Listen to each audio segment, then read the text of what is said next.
जी अस्सलाम वालेकुम, सत श्री अकाल, जय भीम, जय संविधान। और ऐमन रिजवी को सुनने वालों को ऐमन रिजवी का सतरंगा सलाम। अगर कोई है तो प्लीज़ आएँ, मुझे ज्वाइन करें। पहले तालीम से तुम मोड़ दिए जाओगे, पहले तालीम से तुम मोड़ दिए जाओगे, फिर किसी जुर्म से तुम जोड़ दिए जाओगे, फिर किसी जुर्म से तुम जोड़ दिए जाओगे। हाथ से हाथ की जंजीर बनाकर निकलो, हाथ से हाथ की जंजीर बनाकर निकलो, वरना धागे की तरह तोड़ दिए जाओगे। सिचुएशन बिल्कुल ऐसी ही है, बिल्कुल सेम यही चल रहा है कि आपको जुदा जुदा करा जा रहा है, आपको एक गैप के अंदर बांटा जा रहा है, आपके अंदर एक डर भरा जा रहा है। और मैं लगातार आपसे यही कहती हूँ कि जो डर गया वो मर गया, कि डर के आगे जीत होती है। आज मैंने कैप्शन भी यही डाला है कि डर के आगे जीत होती है, और आप लोगों ने डरना शुरू कर दिया है। हालांकि आज पता नहीं ऐसा लग रहा था मुझे आज लाइव पे नहीं आना चाहिए, बहुत रोज़ाना आते हैं तो वैल्यू भी कम हो जाती है, लोग कम आते हैं, बात इतने गौर से नहीं सुनते, फिर अंतर आत्मा ने आवाज़ ही नहीं। ऐमन रिजवी तुम्हें आना चाहिए। हो सकता है 10-20 लोग तुम्हें सोच रहे हो कि ऐमन आएगी, कुछ बोलेगी और हमारा मोटिवेशन लेवल जो है शायद वो बूस्ट हो जाएगा। वो वाली बात मुझे फिर लाइव करने पर मजबूर कर देती है। तो कहने का मतलब ये कि अब कुछ बताने को तो खैर आपसे है नहीं। तमाम आप लोग वीडियोस देख रहे हैं, तमाम आप लोग डॉक्टर्स को देख रहे हैं, तमाम आप लोग सरकारों को देख रहे हैं, तमाम आप लोग इंटरनेशनल मीडिया को देख रहे हैं। और आज तो मेरे साथ बड़ी अनहोनी हो गई कि मेरे मैसेंजर पे कुछ डॉक्टरों के SMS आने शुरू हो गए। उन्होंने मुझे बाकायदा मतलब एक तरह से हरेस करना शुरू करा और जलील करना शुरू करा और कहा कि आप जो ये लाइव करती हो या आप अपने पेज पर जो वीडियो चलाती हो, ये आप डॉक्टरों को बदनाम करना बंद करो। तो इसमें तो मैं तो ज़्यादा आपके साथ लाइव करती हूँ। जो हॉस्पिटल की वीडियोस आ रही हैं या हॉस्पिटल के जितनी भी क्लिप्स आ रही हैं या जितनी न्यूज़ आ रही हैं, वो मैंने तो कहीं नहीं जाकर बनाई। वो तो सारे यूट्यूबर दिखा रहे हैं, बंदे दिखा रहे हैं, जिनके बंदे मर रहे हैं वो दिखा रहे हैं। किसी की गर्दन काट दी, मैंने आपको उदयपुर का भी दिखाया था, बताया भी था, और मैंने वीडियो भी शेयर करी थी कि उदयपुर में राजस्थान में किस तरह एक सरकारी अस्पताल था या प्राइवेट अस्पताल था, मैं वहां श्योर नहीं हूं, लेकिन बिना पेरेंट्स को बताए, बिना घर वालों को बताए बंदी की गर्दन काट दी। मतलब इतना जुल्म कि वो बंदी नहीं मर रही थी। कहीं आप देखिए, एक वीडियो अगर हो तो चलिए हम इसको कोइंसिडेंट कह सकते हैं, अगर एक वीडियो हो तो कोइंसिडेंट कहलाने के लायक होती है। लेकिन एक वीडियो तो ऐसी नहीं आ रही, हजारों वीडियो ऐसी आ रही हैं जहां पेशेंट के गुर्दे गायब हैं, जहां पेशेंट की आंखें गायब हैं, जहां पेशेंट का पूरा कट लगा हुआ है, जहां पेशेंट की डेड बॉडी से ब्लड रिस रहा है। तो वो तो मैं तो कोई अफवाह या गॉसिप तो नहीं फैला रही, मैं तो उल्टा आपको अवेयर करने आती हूँ, उल्टा आपको बताती हूँ कि प्लीज डरिए मत, ये डर का गेम है। ये टोटल जो फंडा चल रहा है वो आपको डराने का चल रहा है। बहुत सारी वीडियो में ऑक्सीजन नहीं है, बहुत सारी वीडियो में डॉक्टर तकिए रख के पेशेंट्स को मार रहे हैं, बहुत सारी वीडियो में अस्पताल में एंट्री नहीं मिल रही है, पेशेंट ऐसी हॉस्पिटल के बाहर मारे जा रहा है, बहुत सारी वीडियो में एम्बुलेंस नहीं मिल रही, लोग रक्षों में अपनी डेड बॉडी को लेकर जा रहे हैं। तो ये सारा जो भयावह मंजर है, खतरनाक इंसिडेंट है, वो आपके साथ सिर्फ मैं बार बार यही कह रही हूँ कि ये साइकोलॉजिकल गेम है, ये नफ्सियाती गेम है। आपको नफ्सियाती मरीज बनाया जा रहा है कि आप डर में जिंदा रहना शुरू करें। और यकीन करिए, ये जो डर की राजनीति आपके साथ चल रही है, सरकार आपके साथ इसलिए कर रही है कि आप सरकार से डर रहे हैं, उल्टा सरकार आपसे डर चुकी है। सरकार ने देख लिया कि पिछले साल इसने पैंडेमिक का ड्रामा करा, 8 महीने का आपको लॉकडाउन की प्रैक्टिस करवाई, लेकिन क्योंकि उस वक्त 8 महीने पहले सरकार के पास ये फर्जी बीमारियां नहीं थी, डॉक्टर भी इतने चालू नहीं हुए थे, उनको इन्होंने पैकेज देने शुरू नहीं करे थे। इस वक्त ये पैंडेमिक के आड़ में दवाएं भी लेकर आ गए, उल्टी सीधे वैक्सीनेशन भी लेकर आ गए, दज्जाली टीके भी लेकर आ गए। तो इस वक्त आप उस वाली चीज़ को भूल चुके हैं और आप आराम से अपनी ज़िंदगियों की तरफ वापस जा रहे थे। मैंने आपको तब भी, जब लॉकडाउन था और तमाम दुनिया अपने घरों में बैठती थी, उस वक्त भी मैं आपको रोज़ाना लगातार कहीं ना कहीं किसी न किसी प्लेटफॉर्म पर आके आपको अवेयर कराती थी और आपको बताती थी। आप खुद सवाल करिए अपने आप से, आप तमाम लोग जितने भी हैं, बहुत कम लोग हैं जो इस वक्त मेरे साथ जुड़े हुए हैं, क्योंकि मुझे मालूम है जब जब मैं इस बीमारी को डिस्कस करूंगी तब तब फेसबुक मेरे दरवाजे बंद कर देगा, मेरी रीच बंद कर देगा, लोगों को मेरे फेसबुक पेज से दूर कर देगा। लेकिन मुझे इस बात का कोई फर्क नहीं पड़ता कि मेरी वीडियो मिलियंस में जाती है या नहीं जाती, या मेरी रीच बढ़ती है नहीं बढ़ती है। मैं अगर 10 लोगों को भी जगा पाई तो इंशाल्लाह मैं अपना बिल्कुल अपने ईमान की मजबूती के साथ खड़ी हुई हूं, और मैं अल्लाह की नज़र में सुरखरू हूं, और मेरे पास पूरा तामझाम है कि अगर मैं मर जाती हूं, शहीद हो जाती हूं, तो मैं वहां जाकर ये नहीं कहूँगी हाय अल्लाह काश मैं ये काम कर आती। नहीं, मैं परफेक्ट अपना काम कर जाऊंगी इंशाल्लाह, ये मुझे पूरी उम्मीद है। तो लास्ट ईयर भी मैंने आपसे वाली बात बोली थी कि इसकी कोरोना की सेकंड वेव आएगी, दूसरी लहर आएगी। उस वक्त मेरा बड़ा मजाक उड़ाते थे, बहुत सारे लोग मुझे पे हंसते थे, ऐमन रिजवी तो पता नहीं कौन कौन सा ज्ञान पेलती है, पता नहीं कैसी कैसी बातें बताती है कि जिस वक्त भारत ऑलरेडी लॉकडाउन में है तो ऐमन कह रही है कि नहीं एक बार साल में और आएगा, और महीना तक मैंने बताया था कि नवंबर में स्टार्ट कर देंगे। तो सबने मेरा मजाक उड़ाया था, और आप देखिए आज सेकंड वेव आ गई। तो मैं इस वजह से आपको नहीं बता रही कि मैं आपसे ये कह रही हूँ कि नहीं ऐमन रिजवी बड़ी ज्ञानी, कोई ज्ञानी व्यानी नहीं हूँ। मुझे जो अल्लाह ताला ने बुद्धि दी है, दिमाग दिया 250 ग्राम का, मैं उसको यूज करती, न्यूज सुनती हूँ। कोई मैं ज्ञानी व्यानी नहीं, बस हाँ अक्ल शऊर रखती हूँ, तो उसका इस्तेमाल भी सही तरीके से करती हूँ। मैं आपको तब भी इसलिए बता रही थी, अगर आप बीमार होते हैं तो डॉक्टर को कैसे पता चला कि आप 1 साल बाद फिर बीमार होंगे? कैसे पता चलेगा? नहीं पता चलेगा ना। ये आपको कैसे पता चलेगा आप आज बीमार हो 1 साल बाद फिर बीमार होंगे? यानी कहीं ना कहीं लोचा है, कहीं ना कहीं दाल में कुछ काला है, और यहाँ तो पूरी दाल ही काली थी, क्योंकि ये कोऑर्डिनेट कर रहे थे, दोबारा लहर ला रहे थे, तिबारा लहर लाएंगे, चौबारा लहर लाएंगे। ये जब तक लहर लाते रहेंगे, जब तक ये बीमारी लाते रहेंगे, जब तक जो इनका एक एजेंडा 21 है, इनका जो मारने का एक रेशियो है, जो ये लेकर बैठे कि हमें इतने बंदों को मारना है, टपकाना है, उनको दूसरी दुनिया में ट्रांसफर करना, तब तक ये ड्रामा करते रहेंगे। तो इस बीमारी से आपको इसीलिए डराया जा रहा है, आपको साइकोलॉजिकल वार आपके साथ खेली जा रही है कि आपके घरों से जनाजे निकल रहे हैं। आपसे मैं लगातार बता रही हूं, लोग भी आपसे बता रहे हैं, कितने 100 लोग होंगे जो आपको जगाने की कोशिश कर रहे हैं। चंद 100 लोग हैं, और हमारी भारत की पॉपुलेशन माशाल्लाह अल्हम्दुलिल्लाह 140 करोड़ है। तो 140 करोड़ में कुछ लोग क्या करेंगे? तो वहां ये काम आपने भी करना है। आपने भी छोटी छोटी टीमें बनानी, जितने नौजवान मेरे भाई हैं, जितनी मेरी बहनें हैं, उन लोगों को भी छोटी छोटी एक बनाना होंगे ग्रुप, व्हाट्सएप ग्रुप बनाने होंगे, जहाँ वो अवेयर कराएंगे, मोटिवेट करेंगे, अपने वॉइस मैसेज से करेंगे, छोटी छोटी वीडियो से करेंगे, और बताएंगे कि नहीं मत डरो, इस बीमारी से मत डरो। क्योंकि अगर अल्लाह पर यकीन रखते हो, उस खुदा पर यकीन रखते हो, कलाम पाक पर यकीन रखते हो, मेरे मैसेंजर ऑफ इस्लाम सल्लल्लाहु अलैहि वसल्लम पे यकीन रखते हो, तो यकीन करो ये बीमारी कोई बीमारी नहीं। अगर है तो इंशाल्लाह हम ये वाली जंग भी जीत जाएंगे, क्योंकि हमें हमारे खुदा पर, सुप्रीम खुदा पर 1001% ब्लाइंड फेथ है। हमने जिस खुदा को नहीं देखा हम उसको मानते हैं, उसका मतलब हमने कभी नहीं देखा खुदा को। हमने कहाँ देखा खुदा को? खुदा को किसी मोमिन ने नहीं देखा, लेकिन हम फिर भी अल्लाह पर ब्लाइंड फेथ करते हैं। इतना ब्लाइंड फेथ करते हैं कि अगर हमें करोड़ों भी ऑफर हो जाए हम इस्लाम से खारिज ही नहीं हो सकते। ये हमारा ब्लाइंड फेथ है। तो जब हम उस खुदा को मानते हैं और खुदा का डर हम दिल में लेकर घूमते हैं, तो जिस दिल में खुदा का डर है तो यकीन जानिए उस दिल में दुनिया का खौफ नहीं हो सकता। न तो खौफ मोदी हो सकता है, न खौफ कोरोना हो सकता है, न खौफ मौत हो सकता है। अगर आपके दिल में ये खौफ आ रहा है तो फिर कहीं ना कहीं लोचा है, कहीं ना कहीं आपके ईमान में पुख्तगी नहीं है, कहीं ना कहीं आपके ईमान में कमज़ोरी है। कि एक तरफ तो आप अल्लाह के पास जाते हैं, 5 वक्त अल्लाह आपको कॉल करता है और आप जाकर सिजदे मारते हैं।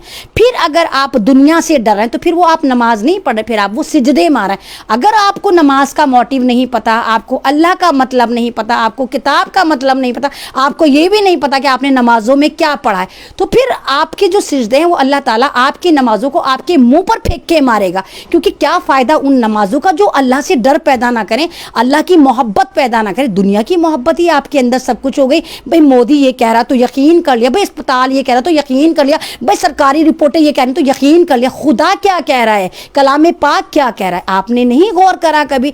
तो सिर्फ सारा मसला ये आस्था का मामला है, सिर्फ दिमाग का मामला है कि आप अपने दिमाग को सिग्नल दीजिए। आप नमाजों में दिल लगाइए, अल्लाह से मांगिए ना। आप मोदी से क्या मांगते हैं, आप सरकार से क्या मांगते हैं, आप डॉक्टर से क्या मांगते हैं, आप अल्लाह से मांगिए ना। अल्लाह को बताइए, अल्लाह के सामने रखिए अपना मैटर कि अल्लाह ये सरकार हमारे साथ ऐसा करे, इसको नस्तो नाबूद कर दे। वो करेगा, वो करेगा। और आज से पहले, क्या ये पहली सरकार है, क्या ये मोदी सरकार पहली सरकार है? अरे नहीं, पहली सरकार नहीं है। इन जैसे 360 फितने दुनिया में अब तक आए और नस्तो नाबूद बन गए, एक मिसाले जहालत बन गए। कितने आए? नमरूद कौन था, शद्दाद कौन था, फिरौन कौन था, कितने कितने लोग आए। क्या आप नहीं जानते? आप तो ईमान कामिल वाले हैं, आप नहीं जानते कि हमारे ऊपर कैसे कैसे फितने मुसल्लत हुए थे और हमने कैसे कैसे उन फितनों पे फतह पाई थी। आप तो जानते हैं। अब्राहा का मामला उठाकर देख लीजिए, जब खाने काबा खतरे में था तो इब्राहिम अलैहिस्सलाम ने क्या कहा था, अब मुझसे नहीं होती खाने काबा की हिफाजत, अब मुझसे नहीं होती। अल्लाह ने क्या भेजा था? अबाबील का लश्कर भेजा था। इतनी इतनी चुन्नी चुन्नी सी वो चिड़ियाँ थी जिनकी चोंच में कंकर था और वो कंकर अब्राहा के हाथियों पे मारा गया था। चिड़िया जिस हाथी पे वो कंकर मार देती थी वो हाथी भूसा होके बिखर जाता था, उसका दिमाग फट जाता था। अब्राहा लाखों की तादाद में अपनी फौज लेकर आया था, हाथियों की टोली लेकर आया था। तो क्या चीज थी अबाबील, क्या चीज थी? और मैं आपसे बहुत बार मैंने आपको ये शेर सुनाया, आज फिर मैं सुनाना चाहती हूँ। मैं चाहती हूँ आप लोग मोटिवेट हो जाएं। गैर परोसे उड़ सकते हो हद से हद दीवारों तक, गैर परोसे उड़ सकते हो हद से हद दीवारों तक, अंबर तक तो वो जाएंगे जिनके अपने पर होंगे। अगर आप तेरे मेरे पर यूज करेंगे तो दीवारों से ऊंचा उड़ान नहीं भर सकते, लेकिन अगर आप अपने पर लेकर जाएंगे तो इंशाल्लाह आप आसमान की बुलंदियों पर परवाज भी करेंगे, कामयाब भी होंगे और इनकलाब भी लेकर आएंगे। आपको क्या लगता है अल्लाह ताला हमारे लिए मदद नहीं भेजता? भेजता होगा, लेकिन अल्लाह ताला के जब फरिश्ते हमारे घर आते होंगे और देखते होंगे कि जहां जिनके गलों में रसूल पाक की गुलामी का पट्टा होना चाहिए था, वहां पर किसकी गुलामी चल रही है? किसकी गुलामी के पट्टे आप लोग डाल के चल रहे हैं? कोई मोदी की गुलामी का पट्टा डाल के बैठा है, कोई कांग्रेस के पट्टा डाल के बैठा है, कोई केजरीवाल का पट्टा डाल के बैठा है। आपके घरों में झंडे लग रहे हैं कि हाथ का झंडा लग रहा है, झाड़ू का झंडा लग रहा है, और फरिश्ते जाकर वापस चले जाते होंगे और अल्लाह के पास जाके कहते होंगे, ए अल्लाह इनको नहीं है ज़रूरत, इन्होंने तो अपने खुदा खुद ढूंढ लिए, इन्होंने तो अपने खुदाओं के झंडे खुद अपने मकानों पर लगा लिए, तो इनको नहीं ज़रूरत कि ये हमारा परचम उठाएं, ये हमारी तरफ वापस आएँ। तो यही सीन हमारे साथ हो रहा है कि हमने अपने ईमान में कमजोरी पैदा कर दी, हमने लोगों से डरना शुरू कर दिया, हम गैरों के पर लेकर उड़ रहे हैं। आपने नहीं देखा खिलाफत उस्मानिया, नहीं देखा आपने खिलाफत उस्मानिया ने किस तरह दुनिया पे फतह पाई थी? क्या तीर त्रिशूल तलवार से पाई थी उस्मानिया ने? नहीं पाई थी, सिर्फ जज्बे से पाई थी। अल्लाह का खौफ था, हिब्बुल वतनी थी, अल्लाह से मोहब्बत थी, इंसानियत थी, अदल पसंदी थी, यानी इक्वालिटी पर दिमाग लगाया था। और आज क्या चल रहा है? आप लोग नमाज पढ़ते हैं, रोज़े रखते हैं, क्या आप अल्लाह के तालीमात को पूरे तरह से फॉलो करते हैं? रमज़ान शरीफ है इस वक्त, सबको पता है रमज़ान शरीफ है, और अल्लाह ताला ने हम मुसलमानों के ऊपर ज़कात को फ़र्ज़ करा। अब लोग ज़कात को क्या सोचते हैं, किस तरह देखते हैं, हाय अल्लाह हमारा पैसा हम क्यों दें गरीबों को? अब आप ये बात सोचिए कि जब कलाम पाक बना था तो क्या अल्लाह को नहीं पता था कि आज के बाद कितने लोग दुनिया में पैदा होंगे, कितनी जानें आएंगी? अल्लाह ने सोचा होगा ना, तभी तो अल्लाह ताला ने कम से कम 2.5% ज़कात रखी, और ज़्यादा से ज़्यादा आप कितनी भी दे दें। तो क्या आप लोग ज़कातें देते हैं? बहुत कम देते हैं, जो देते हैं वो शायद सही लोगों तक पहुंच भी नहीं पाती। जबकि अगर ज़कात का मामला तमाम उम्मत मुस्लिमीन सही तरीक़े से देना शुरू करे तो दुनिया में कोई भी बंदा ना तो भूखा सोए ना बेछत सोए, सबके पास छत भी हो, सबके पास खाना भी हो। आज सऊदी अरब इतना बदनाम है कि यूँ करते हैं, यूँ अय्याश होते हैं, इस तरह होते हैं, ये करते हैं, वो करते हैं, इजराइल के चाटुकारे सब कुछ हैं सऊदी अरब वाले, वहाँ के बादशाह। लेकिन उसके बावजूद उनके अंदर एक बहुत अच्छी अच्छाई है, वो अल्लाह की जो तमाम अहकामात हैं पूरे करते हैं, वो ज़कात में कोई कटौती नहीं करते, वो खैरात बहुत करते हैं, वो बहुत ज़्यादा हमदर्द होते हैं। अगर वो शादियाँ भी करते हैं तो वो बीवी का हक़ नहीं मारते, वो महर नहीं मारते, महर के नाम पे बीवियों को महल गिफ्ट कर देते हैं। ये हाल होता है सऊदी अरब वालों को, पूरे पूरे अपार्टमेंट दे देते हैं वो अपनी बीवियों को। और हमारे यहाँ क्या होता है, हमारे यहाँ शादी करने के बाद महर भूल जाते हैं। महर माँ जब बीवी मर जाती है तब शौहरों को दिमाग में आता है हाय अल्लाह हमने तो महर ही नहीं दी, तब मुर्दी पड़ी हुई होती है, बीवी मुर्दा पड़ी हुई है, लाश पड़ी हुई है, उससे कहते हैं भाई हमारे महर माफ़ कर दो। तो महर का मतलब भी पता है आप लोगों को, महर होता क्या है? महर एक उजरत होती है, औरत के पास जाने की उजरत होती है जो आप औरत पे हाथ रखने से पहले ही उसको पे कर दें, इसका नाम महर है। कौन देता है? कितने लोग महर देते हैं बताइए? अब तो शादियों को भी पूरे घमसान बना दिया है, करोड़ों की शादियां कर रहे हैं, महर चाहे 1 लाख रखें वो भी नहीं दिए जाते। हाँ, उरूसी का जोड़ा, ब्राइडल जोड़े 1-1 लाख के आते हैं, लेकिन 1 लाख महर नहीं दी जाती। शादियां कर लेंगे 10 लाख की, 20 लाख की, 1 करोड़ की, 50 करोड़ की, लेकिन जो महर होता है वो नहीं देते। पता है कि जो महर नहीं देते कितनी बर्बादियां आती हैं, कितनी तबाहियां आती हैं, हमारे अमाल ख़राब हो गए। आयशा आरिफ पर मैंने वीडियो बनाई थी, उसके बाद मेरे पे जो ख़त आए सबसे ज़्यादा मुस्लिम समाज क्या है जो आज भी परेशान है। तो क्या हमने अपने अंदर झांका? क्या हमने अपनी कमियों को देखा? तो फिर हम किस वजह से कहते हैं कि नहीं हमारे पे मोदी मुसल्लत हो गया? ये तो अल्लाह ताला कलाम पाक में फरमाता है कि जब तुम लोग अपने अमालों से भटक जाओगे तो तुम्हारे ऊपर जालिम हुक्मरान मुसल्लत कर दिया जाएगा। तो मोदी जो है ना वो खुद नहीं आया, या हम लोगों ने खुद बिठाया। हमने अपने अमालों के साथ सौदा कर लिया, हम मुनाफिक हो गए, हमने लोगों की कटौतियाँ कर ली, यतीमों के हक मार रहे हैं, मिस्कीनों के हक मार रहे हैं, ज़कातें हम नहीं देते, हम रोज़े रख के एहसान करते हैं अल्लाह पर। जब हम रोज़ा रखते हैं तो हम दस्तरखान बिछाते हैं किलोमीटरों में को।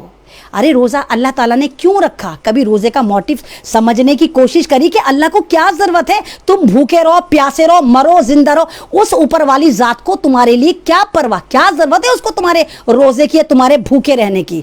कोई ज़रूरत नहीं है। कभी सोचा कि हम रोज़ा क्यों रखते हैं?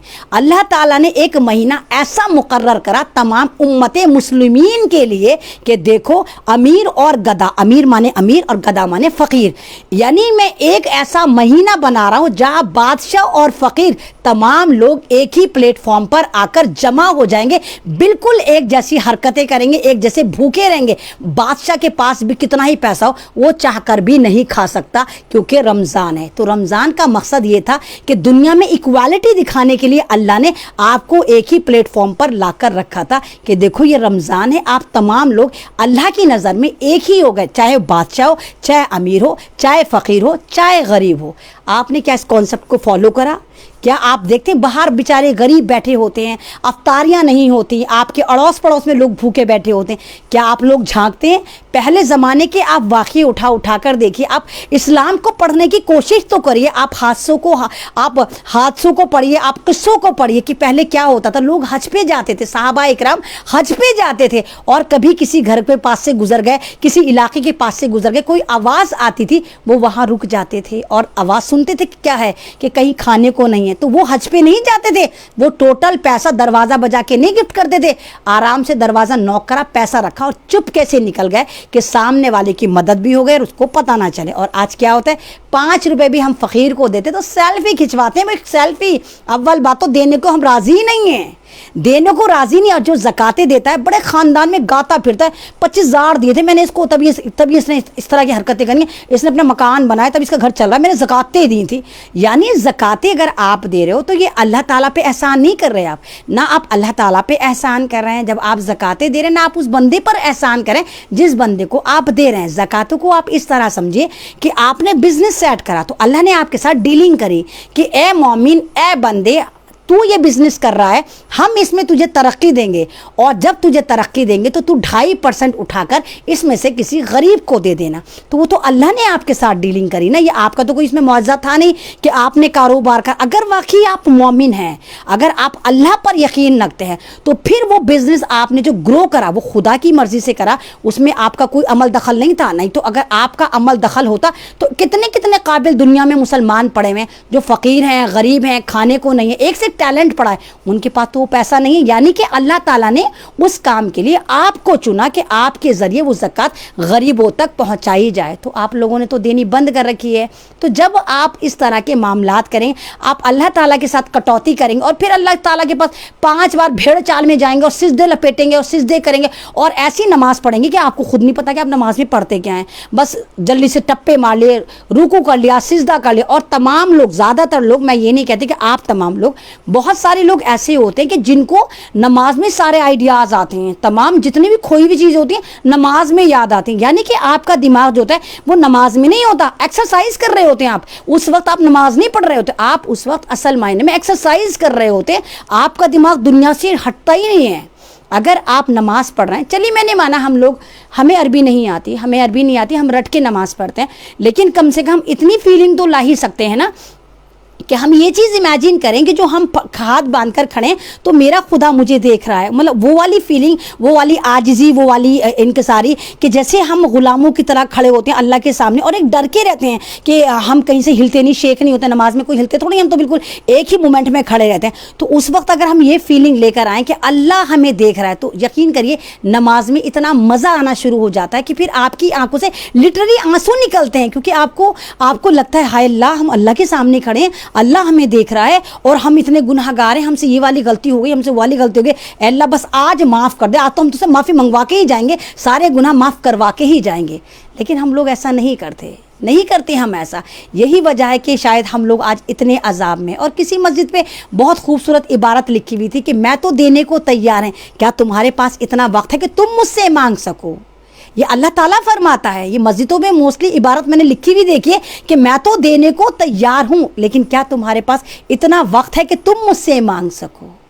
तो ये चीज़ें हमारी हैं जो इस तरह हैं। बेचारे आ गए, बेचारे एक सागर आर्य आ गए, बेचारे आरएसएस के भगवा आतंकवादी आ गए, वो गालियां देने लग गए रसूल पाक को। तो ये तो इनकी ट्रेनिंग है कि इन लोगों को सिर्फ यही सिखाया जाता है कि ये किस तरह लोगों को बांटते हैं, किस तरह भारत को बर्बाद करती हैं। और इस वक्त वही चीज़ें चल रही हैं कि बहुत सारे एजेंडे एक साथ आपके ऊपर मुसल्लत करे जा रहे हैं। ये आरएसएस आपके ऊपर मुसल्लत करी गई ताकि आपको ये गाय, गोबर, तीर, त्रिशूल, तलवार पे लड़ा सके। उसके बाद फिर आप ये सरकार मुसल्लत कर दी गई जो आपके ऊपर आपके रोजगार खा गई, आपकी जॉब्स खा गई। उसके बाद फिर ये इजराइल से वाला पैंडेमिक खरीद के लेकर आ गए और आपको इस तरह मारा जा रहा है। फर्जीवाड़ा चल रहा है, इंजेक्शन, जिसके भी इंजेक्शन लग रहा है वो वैसे ही मर रहा है। कोई 5 साल में मरेगा, कोई 10 साल में मरेगा, कोई 5 दिन में मरेगा। और क्योंकि इनको पता था कि ये जो एजेंडा 21 लेकर आए हैं और इनका इंजेक्शन जो था वो कामयाब नहीं हो रहा, 45 साल के लोग नहीं लगवा रहे, तो अब ये सीधे आपके घरों में डकैती डालना है कि आपके 18 साल के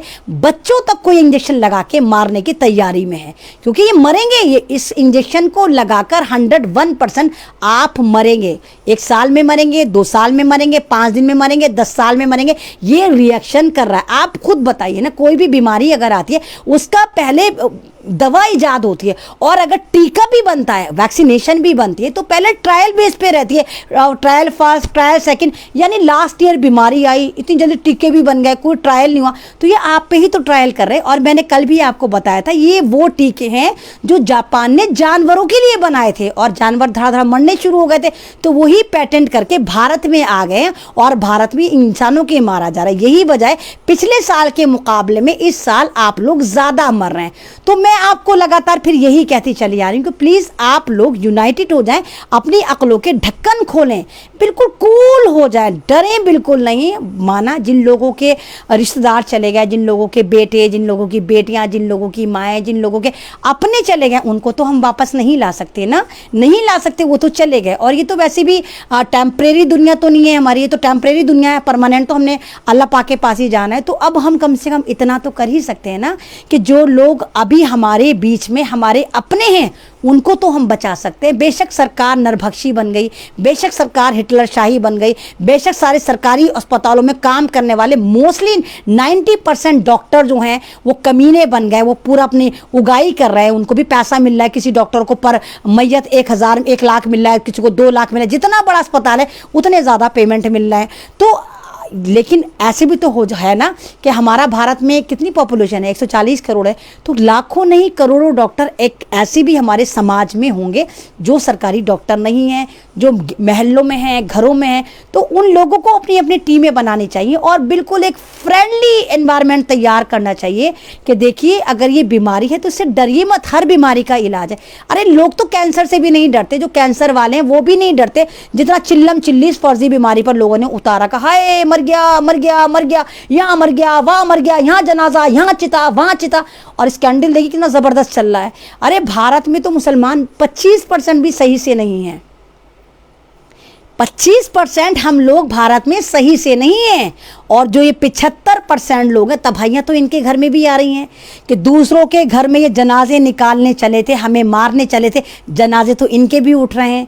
कब्रिस्तान का तो एक भी स्कैंडल निकल कर नहीं आया, सही मायने में अभी तक कब्रिस्तान का पूरे भारत में एक भी स्कैंडल निकल कर नहीं आया जो कोई मुसलमान बंदा ये कह रहा हो कि हमें कब्र में पहले जो लगते थे 5,000 लगते थे, अब 50,000 मांग रहे। एक भी कब्र का, एक भी कब्रिस्तान का ये डेटा निकल कर नहीं आया।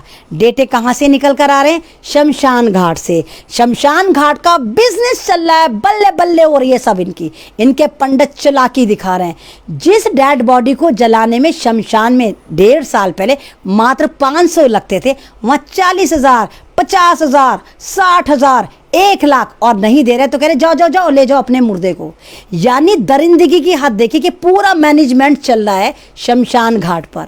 तो कौन लोग हैं? ये वही लोग तो हैं जिनको भक्तों का भगवान मोदी जी पाकिस्तान से ला रहा था, हिंदुओं को बुला के नेशनलिटी देंगे, यहाँ का बसाएंगे, और भारत के हिंदुओं की ऐसी की तैसी मार रखे, ऑक्सीजन नहीं दे रहे, शमशान में लकड़ियाँ नहीं दे रहे, शमशान में चिता नहीं जलने दे रहे, और पाकिस्तान के हिंदुओं को बसा रहा जा रहा था यहाँ पर ये। लेकिन ये सारे अकल से पट, ये गोबर भक्त, ये मूत्र विसर्जन करने वाले, इनको कुछ नहीं पता, ये तो नफरतों के सौदागर हैं।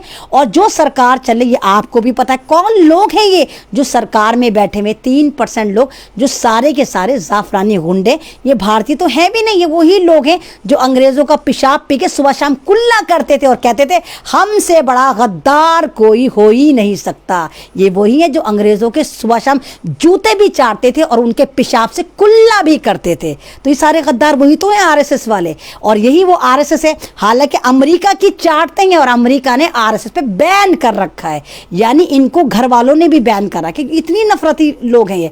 तो इन लोगों को लेकर, इस सरकार को लेकर आप देखिए जो ये राम राम राम राम पे कॉपीराइट कर रहे हैं। कल भी मैंने आपको बताया कि यूपी के एक मंदिर हरदोई में, वहाँ पर भोग चल रहा था, पूजा पाठ चल रही थी, और वो जो भोग तकसीम करा गया था, वो जो वहाँ पर प्रसादे बांटे गए थे वो डिब्बों में थे, और डिब्बों में शराब की बोतलें बांटी गई। तो ये जो सारे के सारे जय श्री राम पे कॉपीराइट करते हैं, ये सब बावला बना रही है, जय श्री राम वाले नहीं, ये सारे देशद्रोही हैं जो राम को भी बदनाम कर रहे हैं, उनके नाम को भी बदनाम कर रहे हैं, मंदिरों को भी बदनाम कर रहे हैं, इंसानियत को भी शर्मसार कर रहे हैं। ये तमाम लोग वो हैं, लेकिन आप समझ नहीं पा रहे, आप डरे जा रहे हैं।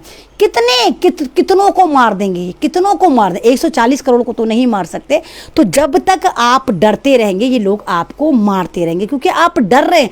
जिस दिन आप डरना छोड़ देंगे उस दिन ये आपको मारना छोड़ देंगे। साइकोलॉजिकल वार है। आप उठिए, अपने आप को मजबूत करिए, अपनी इम्यूनिटी बूस्ट करिए, और तमाम मामला अपने ऊपर वाले परवरदिगार, आप खुदा पर छोड़ दीजिए कि अल्लाह ताला जो करता है वो अच्छा करता है। फिर देखिए कि हमारे साथ कितनी सुलह रहमी होती है, हम किस तरह इस फर्जी दज्जाली बीमारी से जीत जाते हैं। और जो घरों में नौजवान हैं उनसे भी मैं दिली रिक्वेस्ट करती हूँ कि आप भी प्लीज़ आगे आइए। 18-19 साल के जो नौजवान हैं, जो यंगर ब्लड है, वो भी आगे आए, वो भी बढ़ चढ़कर हिस्सा ले, वो भी मोटिवेशन करे, वो भी वॉइस SMS भर भर के भेजे कि नहीं नहीं कुछ नहीं है, हम आपके साथ हैं। अपने महल वालों को आश्वासन दे।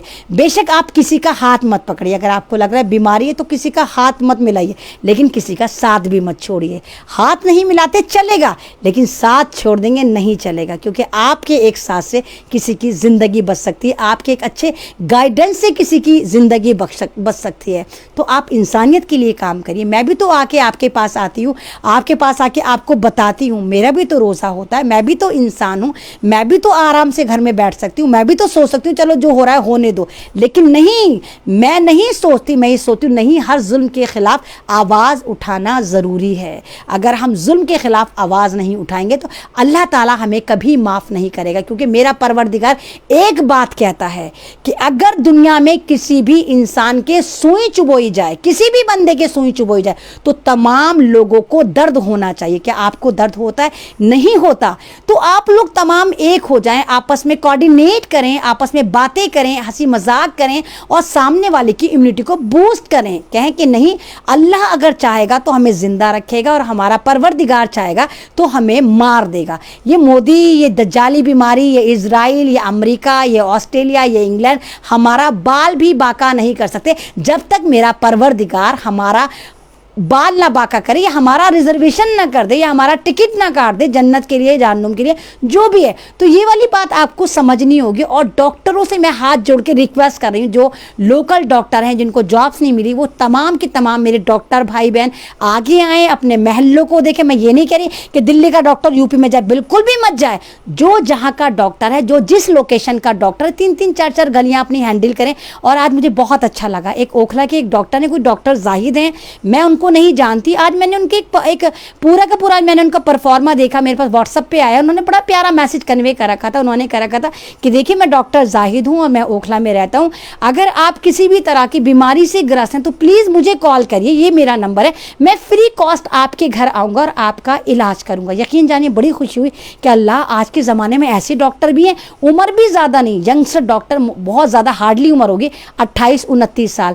तो जब एक डॉक्टर जाहिद ओखला के पहल कर सकते हैं तो आप क्यों नहीं कर सकते। और ये वाला मैसेज मुझे कन्वे करने वाले एक बंदे हैं, वो भी ओखला में रहते हैं, साहिब उनका नाम है। तो साहिब हैं वो, उन्होंने मुझे करा और साहिब ने कहा कि देखिए आप ही इस तरह का है। तो ये तमाम चीज़ें हम लोग भी कर सकते हैं, आप लोग भी कर सकते हैं।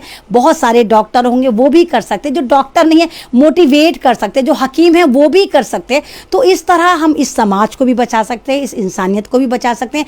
आर्टिफिशियल ऑक्सीजन से अच्छा घर में ऑक्सीजन जो मेंटेन होता वो कर सकते हैं। अपनी इम्यूनिटी बूस्ट करने के लिए हमारी दादियों के, हमारे नानियों के 1001 टोटके नहीं होते थे, ये खा लो तो ये हो जाएगा, ये खा लो तो ये हो जाएगा। मैं उस दिन आपको बता रही थी कि मुनक्का और खूब कला अगर खाओ तो इम्यूनिटी बूस्ट होती है, मलेरिया टाइफाइड सही हो जाता है। तो मैं, जाहिर सी बात है, मुझे मेरी दादी नानी ने कुछ ये कर करके खिलाएंगे, मेरी मम्मी ने करके खिलाएंगे, जब भी तो मुझे पता है। और मैं खुद अपनी बेटी, मेरी बेटी को कभी भी टाइफाइड होता था तो मैं उसको यही खिलाती थी, मुनक्का के बीज निकालती थी, खूब कला आती थी 10-15 रुपए की, ली, तवा गरम करा, तवे पे खूब कला डाली, जब वो पट पट पट करने शुरू हुई तो वो जो हमने, अल्लाह दिमाग से निकाल दिया, क्या था, जो मुनक्का थी उसको खूब कला के अंदर ऐसे ऐसे करा और फिर उस मुनक्का को बंदी को खिला दिया। तो कहते हैं कि एक मुनक्का खाने से एक रोटी की ताकत मिलती। तो ये मलेरिया का सबसे सॉलिड इलाज है, ये टाइफाइड का सबसे सॉलिड इलाज है। खमीरा मरवरीद आता है, हर कंपनी में आता है, डाबर में, उसमें हमदर्द में भी आता है, शमा में भी आता है, सदर में भी आता है, और बहुत सारे लिक्विड पानी आते हैं। सदर का जोशीना आता है, सदर का अर्केमको आता है, हमदर्द का भी आता है। तो ये तमाम चीज़ें अगर आप यूज़ करना शुरू करेंगे इस मौसम में, क्योंकि इस वक्त बहुत तेज़ी से आपको मलेरिया, आपको टाइफाइड घेर रहा है। और हाँ, मैं आप तमाम लोगों से एक बात और कह रही हूँ कि आपके तमाम के महलों में आप चेक कराएं जाकर कि आपके यहाँ जो ये सारे के सारे टावर लगे हुए हैं। मैं एक बार फिर आपसे कह रही हूँ कि जितने भी मोबाइल टावर आपके घरों में लगे हुए हैं, घरों के ऊपर लगे हुए हैं, आप जाकर प्ले स्टोर में इनका जो एक डेटा कैलकुलेट करने का होता है कि आपके यहाँ कितनी फ्रिक्वेंसी आ रही है, कितनी वेब्स आ रही है, कितनी रेंज आ रही है, वो करने के लिए देखिए। और आप किसी खास पढ़े लिखे बंदे को पूछवाइए कि ये किस तरह कितनी होनी चाहिए प्रॉपर में और कितनी है, क्योंकि 5G टावर बहुत तेजी से दिल्ली में इंस्टॉल कर दिए जा रहे हैं। इसी वजह से आबादी में लोग मर रहे हैं, लोगों के नाकों से खून आ रहे हैं, लोग बेहोश होकर गिर रहे हैं। तो ये सारा का सारा जो स्कैंडल है ये 5G टावर का है। आप बैन करिए। अगर टावर आपके घरों में लगे हुए या आपके पड़ोस में लगे हुए, पहले तो आप उसकी फ्रिक्वेंसी चेक करिए, उसमें डेटा में जाके किसी काबिल आदमी से जाकर पूछिए कि किस तरह हो सकता है।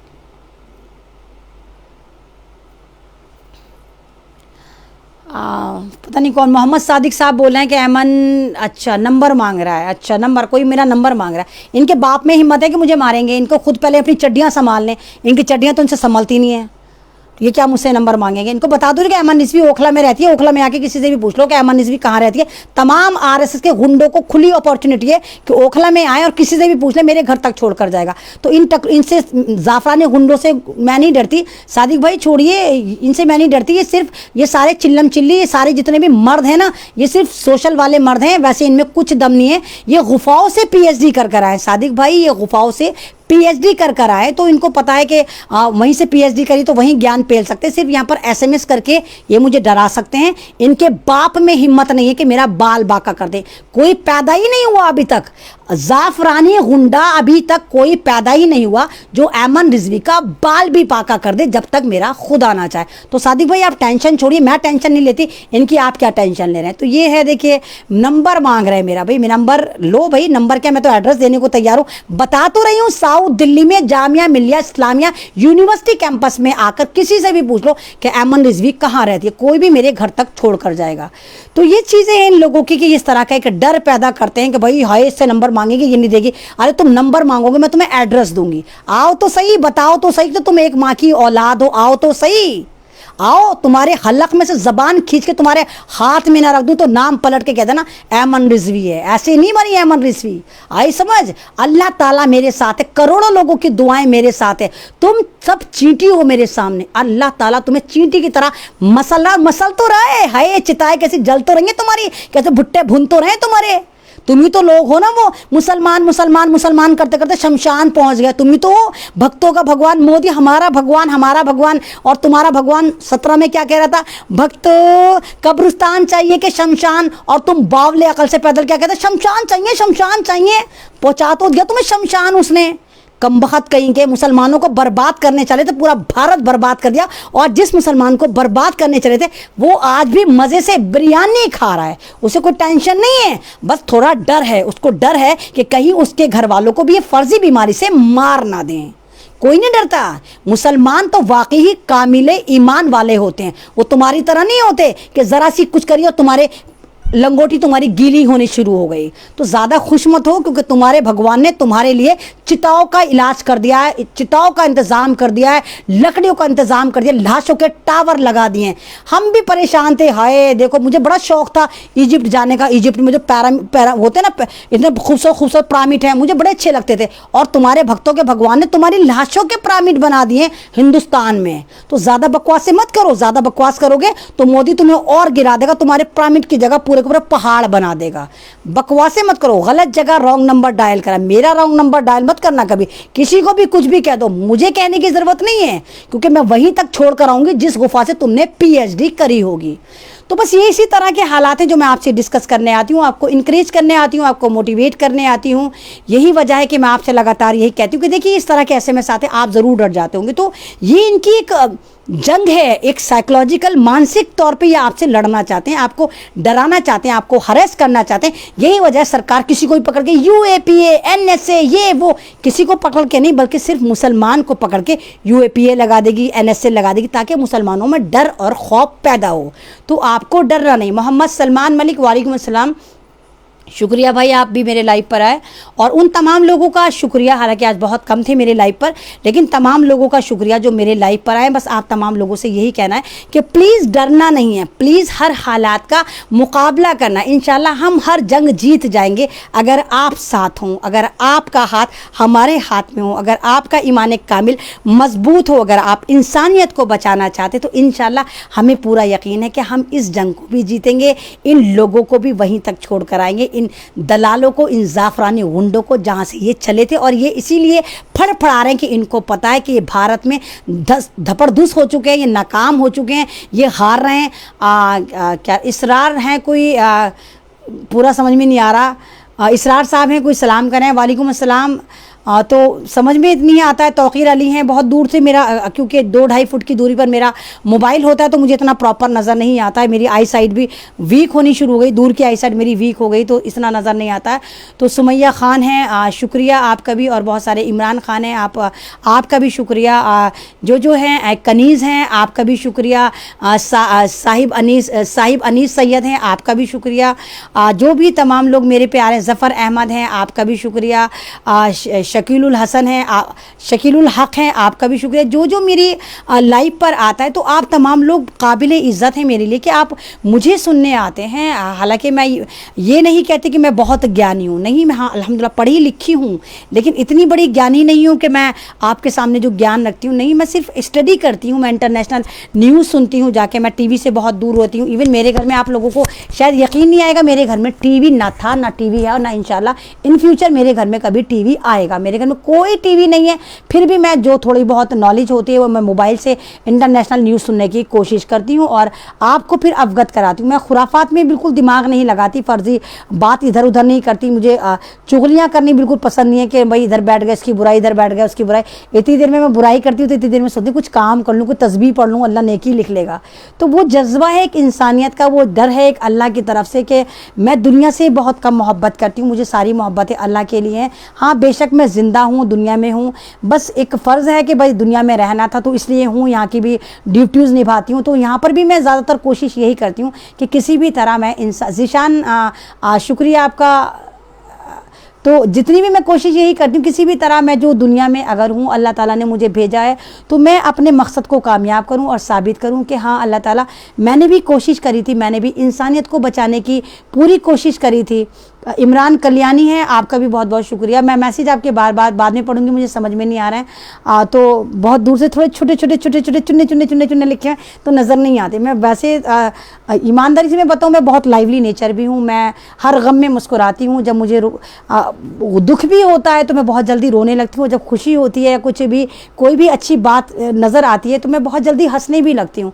तो बहुत खट्टा मीठा सा मेरा नेचर है। मैं ज़्यादातर कोशिश ये करती हूँ कि मेरे मिजाज से, मेरे मूड से, मेरे अखलाक से कोई बंदा दुखी ना रहे। मैं बहुत ज़्यादा घुलती मिलती अगर हूँ तो मेरे बच्चों में मेरी बड़ी दोस्तियाँ रहती हैं, बच्चों से मेरी बड़ी अच्छी पटती है। बिल्कुल ऐसे लगता है कि जैसे हम निवाला हम प्याला है, बिल्कुल ऐसे ही मेरा उनका IQ लेवल जाकर मिल जाता है। मैं बिल्कुल बच्चों के साथ ही खेलती हूँ, बच्चों के साथ ही उठती बैठती हूँ। इवन मेरे बच्चे हैं बहुत फ्रेंडली नेचर में मेरे साथ रहते हैं। मुझे याद नहीं कि मैंने आज तक अपने बच्चों को कभी मारा है, नहीं मारा ना, बहुत कम रेयर केस में डांटती हूँ। और मुझे अगर गुस्सा आता है तो मैं मारती नहीं, मैं कुछ सामान तोड़ देती हूँ उठाकर, कोई कप फेंक के मार दी, कुछ कर दिया ताकि मेरा गुस्सा डाइल्यूट हो जाए, फिर मैं दरूद शरीफ पढ़ना शुरू कर देती हूँ। मतलब जितना भी हो सकता है मैं ये सोचती हूँ कि बस किसी भी तरह इंसानियत के लिए काम करा जाए। मैं भी आप ही की जैसी हूँ, आम सी बंदी हूँ, ज़ीरो हूँ, लेकिन वो वाली ज़ीरो हूँ जो डिजिट से पहले नहीं आती। मैं भक्तों वाली ज़ीरो नहीं हूँ, मैं डिजिट के बाद वाली ज़ीरो हूँ कि एक के आगे लग जाए तो 10 बना दूँ। तो आप तमाम लोगों की मोहब्बतें हैं कि मैं लगातार आपके साथ बनी रहती हूँ, आपके साथ बातें करती हूँ।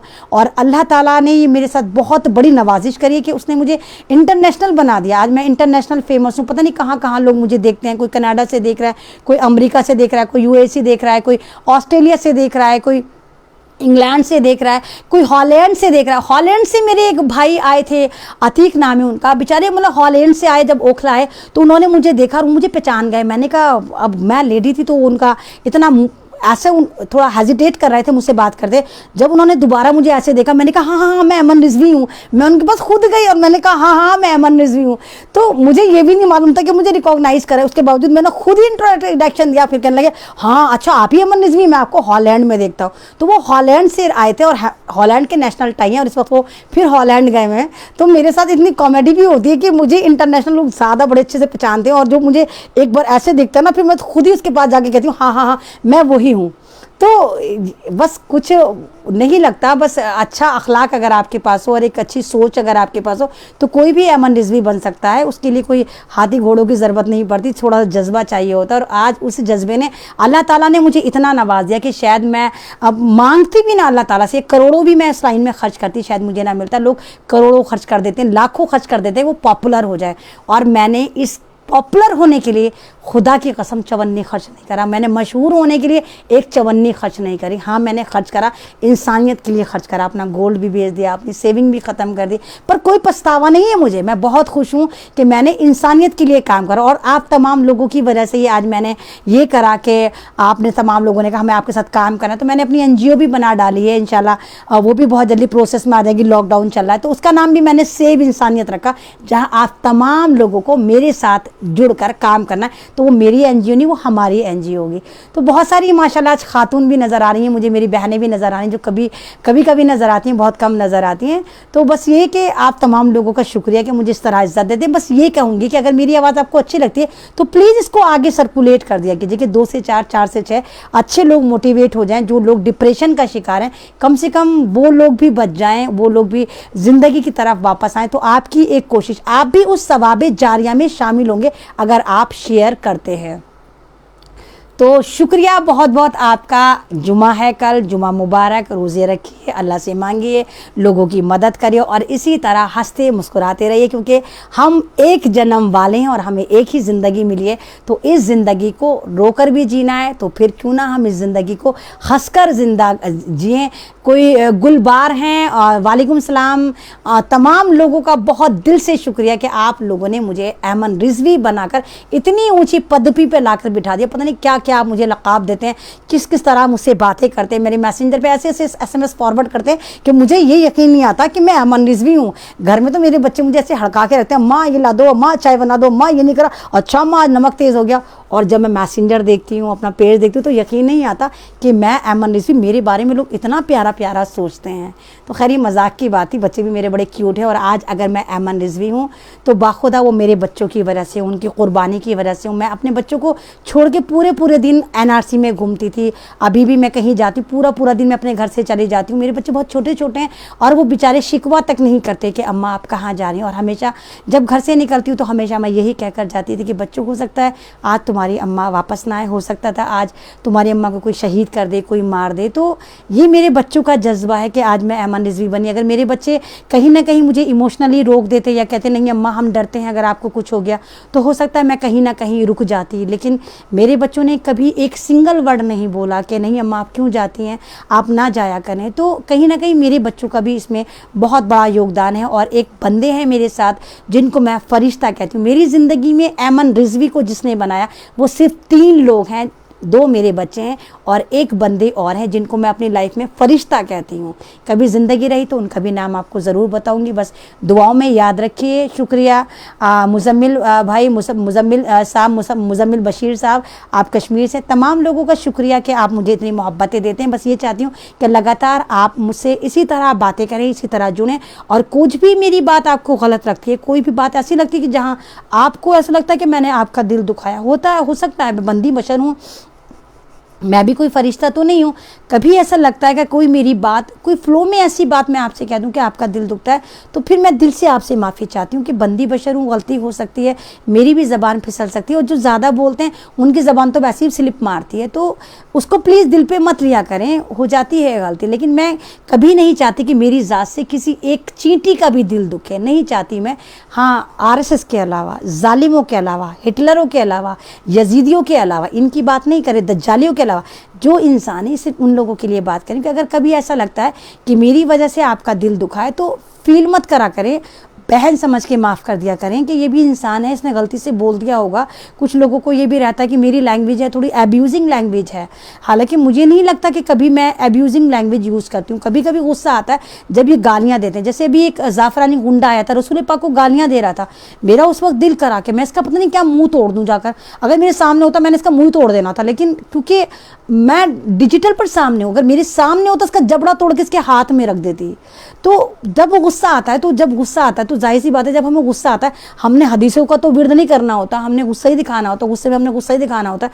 तो मैं भी नेचुरल हूँ, तो गुस्से में मुझे भी गुस्सा आता है। तो फिर वो कभी ना कभी ऐसा हो जाता है कि ज़बान स्लिप हो जाती है। हमारे घरों में जब हमारी मम्मियाँ हमें डांटती थी या हमारे फादर हमें डांटते थे, तो क्या गुस्से में हमें वो छोटी मोटी एब्यूज़ नहीं देते थे, कुत्ते कहीं के, कमीने कहीं के बोलते थे ना, तो गुस्से में गुस्सा आता है। तो मुझे भी आ जाता है। और क्योंकि मैं पब्लिक प्लेस पर या पब्लिक प्लेटफॉर्म पे आपके साथ बात कर रही हूँ और उसी बीच में कहीं से कोई SMS आ जाता है, वो SMS जो मेरे इस्लाम को गालियाँ दे रहा, वो SMS मुझे गालियाँ दे रहा, वो चलेगा, मुझे कोई भी कुछ बोल देता चलेगा। लेकिन अगर कोई मेरी किताब को टारगेट करेगा, मेरे कलाम पाक को टारगेट करेगा, मेरे इस्लाम को टारगेट करेगा, मेरे खुदा को टारगेट करेगा, तो फिर मुझसे बर्दाश्त नहीं होता। फिर मुझे दिल करता है कि नहीं, जाके इसकी गुद्दी से ज़बान निकाल के इसकी हथेली पे जाकर रख दूँ।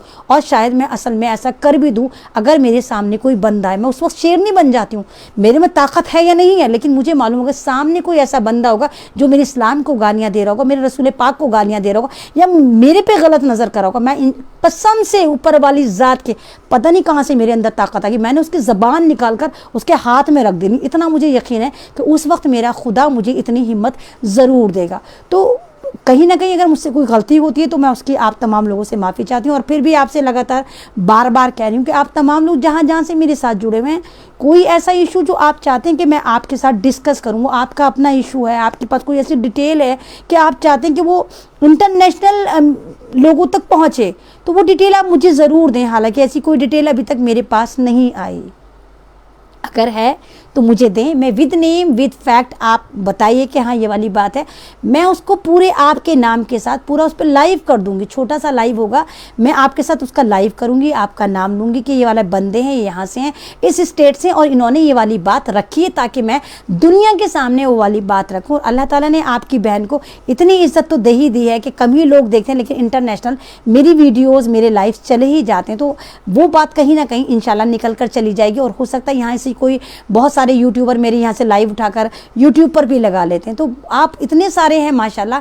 जिसके पास भी थोड़ी बहुत कुछ ऐसी इंफॉर्मेशन हो कि वो ज्ञान को बांटना चाहता हो, तो मेरे से ज़रूर कांटेक्ट करें ताकि मैं उसको आगे सर्कुलेट करूं और आप भी फिर मेरे साथ मेरे लाइव में शामिल हो जाएं। मेरी आवाज़, आपकी आवाज़ मैं बनकर दुनिया तक पहुँचाऊँ आपके संदेश को। तो शुक्रिया, अल्लाह हाफिज़, बहुत बहुत बहुत कल मुबारक हो। कल दूसरा जुमा आ गया है और रमज़ान अपनी तेज़ी से रवा दवा है और देखते ही देखते 10 रोज़े यूं ही गुजर गए।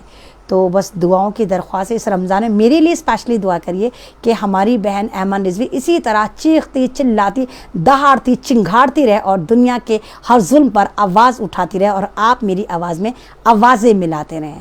शब बखैर।